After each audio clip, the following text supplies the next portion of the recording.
ஆஷான் அருத்தந்தை வேதாத்திரி மகர்ஷி அவர்கள் நம்மோடு சூட்சுமாக நிறைந்திருந்து நம்மை வழிநடத்துவாராக. நோர்வே, டென்மார்க் மனவளக்கலை மன்றங்கள் இணைந்து நடத்தும் இந்த இணைய வழி வகுப்பிலே அனைவருக்கும் நன்றிகளையும் வாழ்த்துக்களையும் தெரிவித்து, ஒவ்வொரு நாளும் இவ்வகுப்பில் கலந்து கொண்டு இருக்கும் நோர்வே மனவளக்கலை மன்றத்தின் சார்பாக நண்பர்கள் அனைவருக்கும் நன்றிகளும் வாழ்த்துக்களும். சிறப்பான ஒரு பஞ்சேந்திரிய சமத்தினை வழிநடத்தி தந்த புவனா அம்மா அவர்களுக்கும் அருமையாக ஒருங்கிணைத்த செய்து கொண்டிருந்த சுவந்தி அம்மாவுக்கும் மனமார்ந்த நன்றிகளும் வாழ்த்துக்களும். இந்த அருமையான வாய்ப்பினை எனக்கு நல்கிய நோர்வே மனவளக்கலை மன்றத்துக்கு நன்றிகளும் தெரிவித்துக் கொண்டு, எம்மை வழிநடத்தும் சித்தர்கள், மூத்த ஞானிகள், பேராசிரியர் அனைவருக்கும் வாழ்த்தையும் தெரிவித்துக் கொண்டு இந்த சிறு சொற்பொழிவினை ஆரம்பிக்கின்றேன். வாழ்க வளமுடன். நாம் இந்த பிரபஞ்சத்தில் வந்ததற்கு முக்கிய காரணம் ஒரு இச்சையினால்தான். இந்த இச்சையை நாம் அப்படி எங்கள் பெற்றோர்கள் ஆசைப்பட்டிருக்காவிட்டால் நாம் இந்த பூமியில் அவதரிக்க மாட்டோம். ஆனாலும் மனிதன் தன்னுடைய உண்மையான இயல்புகளை என்னவென்று அறிவதில்லை. ஏன் அவனால் அறிய முடியவில்லை? அவனது இயல்பு என்ன? மனிதன் என்பவன் உண்மையான இயல்பு என்பது சந்தோஷம், நித்திய ஆனந்தம், மகிழ்ச்சி, தன்னலமற்று இருத்தல் என்பதே மனிதனின் உண்மையான இயல்பாகும். இப்போது மட்டுமே என்றென்றும் ஆனந்தமாக இருக்க வேண்டிய மனிதன் ஏன் துன்பப்படுகின்றான்? யாரை கேட்டாலும் உடன் பதில் வரும் அனைத்திற்கும் காரணமானது ஆசையே. உண்மைதான், மனிதன் துன்பத்திற்கு காரணம் முதற்கண் ஆசையே. ஆனால் அனைத்திற்கும் ஆசையே என்று காரணம் சொல்லக்கூடாது. அது ஏன்? மனிதன் துன்பத்திற்கு ஆசையே காரணமாக இருந்தால் மனித இனம் என்பது வளர்ச்சியை கண்டிருக்காது. நமது தந்தை, தாய் இருவரினதும் ஆசையால் தான் நாம் பிறந்தோம். ஆனால் நம் ஆசையால் பிள்ளை பெற்றெடுத்தோம். இதுவும் ஒருவித ஆசை, ஆனால் நியாயமான ஆசை. உண்மைதான். தனக்கு நல்ல கணவன் அல்லது நல்ல மனைவி, சிறந்த பிள்ளைகள் இவைகள் வேண்டும் என்று ஆசைப்படுவதும் நியாயமே. அதே சமயம் ஒன்றை நாம் சிந்திக்க வேண்டும். நாம் வாழ வேண்டும் என்பதற்கு ஒருவித ஆசைதான் காரணம் என வைத்துக்கொண்டால், எனக்கு வாழ ஆசை இல்லை என சொல்லக்கூடிய மனிதன் எவனாவது உண்டா? ஏன் வாழ வேண்டும் என்பதும் ஒருவித ஆசை. இப்படியே ஆசைகளை கூறிக்கொண்டே போகலாம். குடும்ப கஷ்டமாக இருக்க வேண்டும் என்கின்ற ஆசையால் சிக்கி மற்றவர்களுக்கு துன்பத்தை தருவது போன்ற பேராசை இருந்திருக்கக்கூடாது. ஆசைப்படுவதும் தப்பில்லை. காரணம், ஆசை என்பது தப்பு என்பதே சரி என்பதே அதன் செயலை வைத்தே தீர்மானிக்கப்படுகின்றது. நாம் இறைவனை அடைய வேண்டும், இறைவனது திருவிளையாடல் என்ன என்பதை அறிந்து கொண்டுவிட நமது மனம் ஆசை கொள்வது வெளிப்படையே. இறைவனது பக்கம் மனம் செல்வதும் நாம் இறைவன் மீது கொண்ட ஆசையால் என்பதையும் அறிய வேண்டும். ஆசை, பற்று இவைகள் அகங்காரம் என்பன எதனால் உருவாகின்றது? ஆசை என்பது எதன் மீதும் ஆசை கொள்வது, ஆசைப்படுவதும், பொருளை நாம் அடைய வேண்டும் என்று அங்கலாய்ப்பதும், அல்லது அடைய முடியாமல் போகலாம், அது வேறு. ஆனால் ஆசை கொள்வது மனம். மனம் எதன் மீதும் சட்டு என்று தாவிவிடும். இதற்காகத்தான் மனித மனத்தை குரங்குக்கு ஒப்பிட்டார்கள். மனம் எதைப் பற்றி ஆசைப்பட்டாலும் அதை அடைய வேண்டும், அதாவது எப்படியாவது அதை அடைந்துவிட வேண்டும். அப்பொருளை அடைய எந்த விதமான கூடாத திட்டங்களை தீட்டியாவது அல்லது அநியாயமான கீழ்த்தரமான செயலை செய்தும் அப்பொருளைத்தான் வசப்படுத்த வேண்டும் என்றும், அப்படி வசப்படுத்தப்படாத பொருளான என்னை விட்டு நீங்காமல் பாதுகாக்க வேண்டும் அப்பொருளை என்று மனம் சொல்லிக்கொண்டே இருக்கு.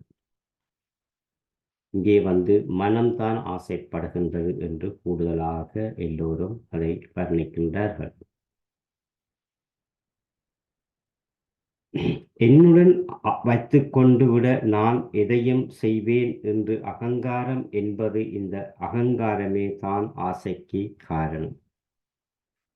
இப்படியாக ஒவ்வொன்றொன்று சங்கிலி தொடராக கோர்த்து கொண்டே செல்கின்றது. இந்த நான் என்பது என்ன? அதுவே அகங்காரத்தின் மொத்த உருவம். ஆசை கொண்ட பொருள் தன் வசமானதும் மனம் அதை விட்டு விலகிவிடும். அகங்காரமானது அதை தன்னுடனேயே வைத்துக் கொள்ள வேண்டும் என்ற எண்ணம் கொண்டு அதன் மேல் பற்றை வளர்த்து அதன் மேல் ஆசை பேய்ப்பற்று வந்ததும் அதனை இழக்க மனம் விரும்பாத நிலையில் இதை அருமையாக ஒரு சித்தர் கூறுகின்றார், சிவவாக்கிய சித்தர். வடிவு கொண்ட பெண்ணை மற்றொருவர் நந்தினால் விடுவானோ அவனை முன்னர் வெட்ட வேண்டும் என்பானே. ஒரு சின்னொரு கவியொன்று அதை அழகாக அதிலே கூறுகின்றார். ஒரு பெண்ணை வர்ணனைப்படுத்தி, ஒரு அழகான பெண்ணை நாம் ஒருவர் மனம் முடித்திருந்தால் அப்பெண்ணை அடைய இன்னொருவர் ஆசைப்பட்டால் அங்கே அகங்காரம் முன்னின்று அவனை, அந்த நினைத்தவனை துன்பப்படுத்த எண்ணுகின்றது தான் அதன் கருத்து. இப்படியாக ஒவ்வொரு சித்தர்களும் தங்கள் கருத்துக்களை முன்வைத்து செல்லும் இடத்தில் மனிதன் தன் சுய சிந்தனை, சுய இயல்பு அனைத்தையும் மறக்கக்கூடிய இடமாக அமைவது அவனது நான் என்கின்ற அகங்கார குணத்தால் மட்டுமே. இந்த இடத்தில் இவனது உண்மை இயல்பானது மறக்கப்பட்டிருக்கிறது. எதற்காக மறைக்கப்பட்டிருப்பது? நாம் இந்த பூமிக்கு வந்தோம், எது நம்மை இயக்குகின்றது, எந்த பொருளுக்கு காரணம், நம்மை போன்ற மனிதர்கள் ஏன் இருக்கிறார்கள், எதனால் இது நடக்கின்றது என்று சிந்திக்க தோன்றுகின்றதா? இதன் சூத்திரதாரி யார்? அவன் எங்கிருக்கின்றான்? அவனது இடம் ஏது என்கின்ற எண்ணம் மட்டும் வருவதில்லை. எதற்காக அல்லது ஏன்? இவன் தனது உண்மையான இயல்பான அறிவு நிலைகளை இழந்துவிட்டான். இவனது உண்மையான இயல்பு அறிவு நிலை, அத்தகைய அறிவு நிலை என்பது இவ்வுலக மாயையில் சிக்கி தனது பேரறிவை சுருக்கி சிற்றறிவாக மாற்றி, சிற்றறிவே தனது பேரறிவாக எண்ணி, இந்த உலகமே தனது இருப்பிடம், இந்த உடல் என்பது என்னுடைய உண்மையான நிலை என்கின்ற மயக்கத்தில் ஆழ்ந்து விடுகின்றார். இத்தகைய மயக்கத்தால் தான் இந்த உலகில் அடைய அனைத்தையும் தனது முயற்சியால் என்கின்ற எண்ணம் கொண்டு என்னால் ஏதும் சாதிக்க முடியும் என்று மனிதன் சக்திக்கு மீறிய சக்தி எதுவும் இல்லை என்று அகங்காரம் கொள்கின்றான். இவை அனைத்தும் இவனது இயலாமையையே துடிப்பில் அல்லது காட்டுகின்றது என்று கூறலாம். எனது வயது முதிர்ந்து மத்திய வயதுக்கு உடல் வரும் சமயம்தான் இது நாள் வரை செய்து வந்த காரியம் தவறே என்கின்ற எண்ணம் மனதில் உதிக்கின்றது. முதல் முறையாக தோன்றுகின்றது. இங்கே நான் என்கின்ற அகந்தை சற்று அச்சம் கொள்கின்றது.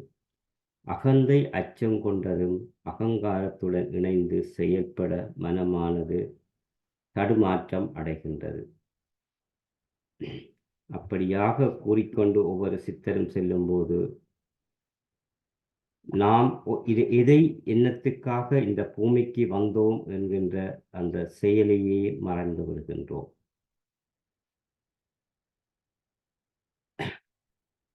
அதில் பற்றி மகர்ஷி வேதாத்ரி மகர்ஷி அவர்கள் இந்த இச்சை என்ற பொருளிலே அவர் கனகவிகள் அதை சொல்லியிருக்கின்றார். அந்த இச்சை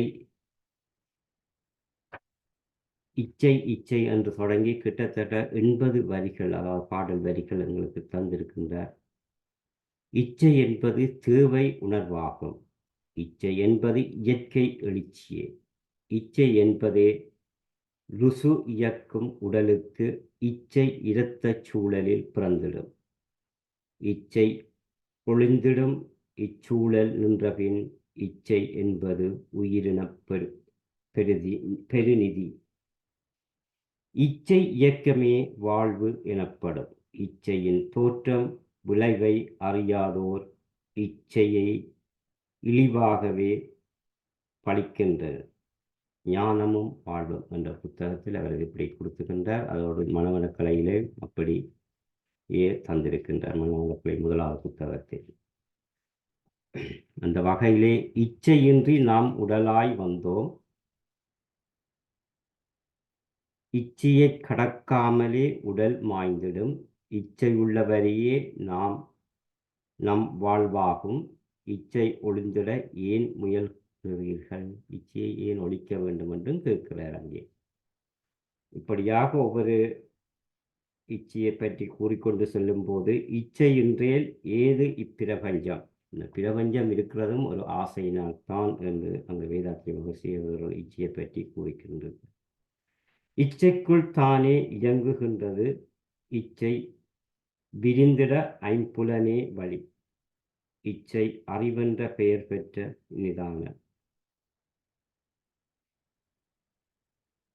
இச்சை ஒளி போல் எழும் மாறிடும். இச்சை வெளியோடு இணைந்து ஒன்றாகிவிடும். இச்சை இயங்காத இடமே சூனியம். இச்சை அதுவாகி இரண்டற்று போகும் அங்கே. இப்படியாக ஒவ்வொரு கவிகளாக சொல்லிக்கொண்டு செல்லும் போது இந்த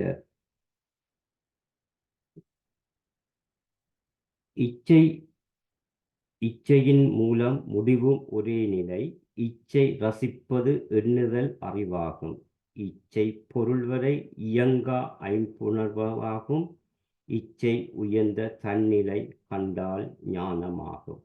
இங்கே இச்சை உயர்ந்த தன்னிலை கண்டால், அதாவது இந்த ஆசைகள் எல்லாம் அழித்து அந்த உயர்ந்த நிலையை கண்டால் அங்கே ஞானம் பிறக்கும் என்று வேதாத்ரி மகர்ஷி அழகாக சொல்லுகின்றார். இச்சையை புள்ளியாய் நிறுத்த பழகிடு. இச்சை விரிந்தால் ஆராய்ச்சியாக்கிவிடு. அதை ஆராய்ச்சியாக்கட்டும். இச்சையை எங்களுக்கு கூடுதலான ஆசைகள் வந்தால் இச்சை விரிந்து பேராதார நிலையெய்த இச்சை புலன்களை வென்று நிலை பெறும். இச்சை முதற்படி காமதேனுவென்பார். இச்சை ஒழுங்குற்றால் கற்பகம் என்றார்கள். இச்சை உயர்நிலை சிந்தாமணி ஆகும். இச்சை நிலைக்கேற்ப இம்மூன்றும் பேர் பெறும். இப்படியாக ஒவ்வொரு வடிவத்தில் வேதாத்ரி மகர்ஷி எங்களுக்கு அந்த இச்சையை பற்றி வரிகளில் எங்களுக்கு கவிதையாக தந்திருக்கின்றார். அப்படியே நாங்கள் செல்வோமானால் ஒவ்வொரு விடயமாக பார்த்து கொண்டு சென்று இதற்கு நாம் இயல்பு நிலைக்கு வருவோம் என்று எண்ணம் கொண்டு காத்திருக்க விட்டேமானால் நம்மால் எப்போதும் நமது உண்மை நிலையை அடைய முடியாது. இங்கே பிறந்து இறந்து பிறந்து கொண்டே இருப்போம். இதுவே நமக்கு நல்லதா? இதற்காகவா நாம் படைக்கப்பட்டோம்? நாம் இறைவனை ஒரு துளி மீண்டும் அப்பொருள் ஞானக்கடலில் கலக்க முயற்சி செய்ய யோகமே சிறந்த வழி. யோகமே நம் உடலில் பிரிந்துள்ள அனைத்து பூதங்களையும் ஒன்று சேர்க்க துணை புரியும். யோகத்தின் மூலம் நாம் ஒன்று சேர்ந்து விட்டோமானால் கனவுலகில் இருந்து விழிப்பு நிலைக்கு வந்து போன்ற நிலையை ஏற்படும். பின் நமக்கு உலக மாயங்கள், உலக இன்ப நாட்டம் ஏதுமற்ற இறைவனை அடைய உண்மையே என்று அதுவே நமது உண்மையான இயல்பு என்றும் அறியலாம். அந்த பஞ்சபூதம் ஒரு கலவையாக வந்து இந்த பூமி பந்திலே பிறந்தோம். அந்த உயிரும் சத்தமும் நாதமும் ஒன்று சேர்ந்து நாங்கள் இந்த பூமி பந்துக்கு வந்து இப்படியாக அந்த பஞ்சபூதங்களை தனித்தனியாக்கி வாழ்ந்து கொண்டிருக்கின்றோம். அந்த பஞ்சபூதங்கள் ஒன்று சேர்த்தால் நாம் ஞானம் அடைய முடியும். அதற்கு அந்த இச்சையை ஒடுங்கச் செய்து அல்லது அழிக்கலாம் என்று சொல்லக்கூடாது. ஒடுங்க அந்த ஆசை வேணும். ஆசையை உலகத்துக்கு கட்டுப்படுத்தி நாங்கள் அந்த ஞான நிலைக்கு செல்வோமானால் எங்களுக்கு உண்மையான முக்தி அல்லது உண்மையான இயல்பு என்றும் அறியலாம் என்றும் ஒரு சித்தர் கூறுகின்றார். அந்த வகையிலே வந்து நாங்கள் எங்கள் வேதாத்திரி மகர்ஷி அவர்களுக்கு எங்களுக்கு தந்த இந்த தவ நிலைகளை ஒவ்வொன்றாக பழகி ஒவ்வொரு நிலையிலிருந்து நாங்கள் அந்த ஆசைகளை அறுத்து, அதுக்குத்தான் சினந்தவித்தல், ஆசை சீரமைத்தல் என்று எங்களுக்கு தந்திருக்கின்றார் மகிழ்ச்சி. ஒவ்வொன்றாக நாங்கள் அந்த ஆசைகளை அறுத்து இந்த உலகத்தில் உண்மையான ஞானத்தை பெற்று மீண்டும் வந்த நிலைக்கு செல்ல வேண்டும் என்று எல்லோரையும் கேட்டு அந்த வகையிலே வந்து உலகத்தில் மனிதன் எதன் மூலம் உருவாகினான் என்பதை அருணகிரிநாதர் வந்து என்ன கூறுகிறார்? நாத விந்து கலாதி நமோ நமோ, வேத மந்திர சொரூப நமோ நம. மேற்கண்ட பாடல் மூலம் அருணகிரிநாதர் தரும் மனிதனின் மூலம் என்பது விந்து என்றே கூறுகின்றார். நாதம் என்கின்ற சப்தமும் விந்து என்கின்ற ஒளியும் கலை என்கின்ற காற்றும் சேர்ந்து மூலம் அதுவே, ஆதி என்பதும் அதுவே, அனைத்தின் ஆரம்பம் என்றும் வேதம் மந்திரம் அனைத்தும் மேற்கண்ட மூன்றில் உள்ளே அடங்கியது என்றும் என்கின்றார். இங்கே வந்து கூடுதலாக வந்து எல்லோருக்குமே தெரியும், சப்தமும் விந்தும் தான் இந்த நாங்கள் உருவாவதற்கு காரணம். அதை அருணகிரிநாதர் அழகாக கூறி இந்த பாடலிலே கூறியிருந்தார். ஆகவே மனிதன் தன் இயல்பை அடைய அவனது உடலில் பிரிந்துள்ள சக்திகளை ஒன்று சேர்ப்பதே தன் உண்மையான நிலையை அடைய உதவி செய்யும் என்று அருணகிரிநாதர் இந்த பாடல் மூலம் நாங்கள் புரிந்து கொள்ளலாம். அடுத்ததாக இப்படியே சொல்லிக்கொண்டு போகும்போது அந்த ஆசை முறைப்படுத்தும் பயிற்சியிலே வந்து ஆசையை ஒழிக்க முடியாது, ஒழிக்கவும் கூடாது. ஆசையை ஒழுங்குபடுத்தினால் வாழ்வு வளம் பெறும். இதற்காக ஒரு அரை மணி நேரத்தை ஒதுக்கிக்கொள். தவம் இயற்றி மௌனம் போட்டுக்கொள். குறிப்பு எழுதி ஒவ்வொரு ஆசையாக நாங்கள் கட்டுப்படுத்தினால் அந்த பயிற்சி முறையிலே எங்களுக்கு ஆசையை நாங்கள் கட்டுப்படுத்த முடியும். எல்லா ஆசைகளையும் ஒன்று திரட்டி அதை ஒவ்வொன்றாக குறைத்து எந்த ஆசை உங்களுக்கு விருப்பமோ அந்த ஆசையை முதலாவதாக வைத்து அதற்கு அதற்கொழுக நீங்கள் ஒவ்வொரு நாளும் தவம் இயற்றி வந்தால் எல்லாமே உங்களுக்கு சாத்தியம் என்று மகிழ்ச்சி அவர்கள் தன்னுடைய கவியிலே கூறியிருக்கின்றார். அத்தோடு வந்து இந்த வசதி அல்லது பெரும் பொருட்கள் இன்று எனக்கு தேவையா இந்த ஆசைகள் என்று ஒவ்வொரு மனிதனும் சிந்திக்கத் தொடங்கினால் இந்த ஆசைகளை எல்லாம் அறுத்து நாங்கள் உண்மையாக இந்த உலகத்தில் வாழ்ந்து நாங்கள் எதற்கு வந்தோமோ அந்த இச்சையை அடைந்து நாங்கள் திரும்ப ஆதி நிலைக்கே செல்லலாம் என்று கூறி இந்த நல்ல வாய்ப்பினை நல்கிய எல்லோருக்கும் நன்றிகளும் வாழ்த்துக்களையும் தெரிவித்து இந்த வாய்ப்புடன் என்னுடைய சிற்றுரையை முடித்துக் கொள்கின்றேன். வாழ்க வளமுடன். நன்றி நகுலேஷ் ஐயா, நன்றி, வாழ்த்துக்கள் ஐயா. மிகவும் ஒரு சிறப்பான சிந்தனை ஐயா. வாழ்க வளமுடன். மனிதன்